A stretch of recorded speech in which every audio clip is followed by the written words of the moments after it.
बायखोरा police ने जुलाईबारी में नाबालिग लड़की के साथ क्रूरतापूर्ण अत्याचार के मामले में स्थानीय कम्युनिटी हेल्थ सेंटर के स्वास्थ्य कर्मी विकास नाम को गिरफ्तार किया है।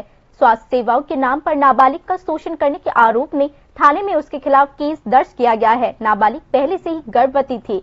इस घटना में संबंधित हेल्थ वर्कर के खिलाफ पॉक्सो एक्ट के सेक्शन 351(1)(b) और 65(1) के तहत मामला दर्ज किया गया है। पुलिस ने बताया कि विकास नाम जुलाईबारी सोशल हेल्थ सेंटर में काम करता था। मामले के बाद आरोपी को तुरंत गिरफ्तार कर लिया गया है और पूछताछ शुरू कर दी जा चुकी है। विकास नाम को शनिवार को Belonia district and session court को सौंप दिया गया। আজকে রাত অনুমান 10:10 নাগাদ আমাদের কাছে একটা কমপ্লেইন আসে।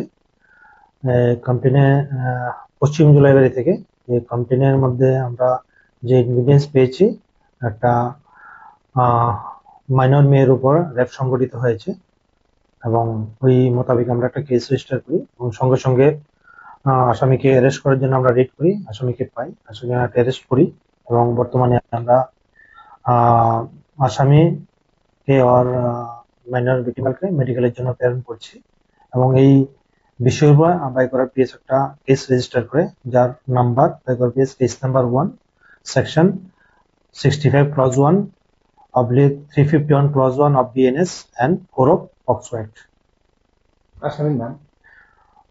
আসামির নাম হচ্ছে বিকাশ নম, বাড়ি পশ্চিম জুলাইবাড়ি।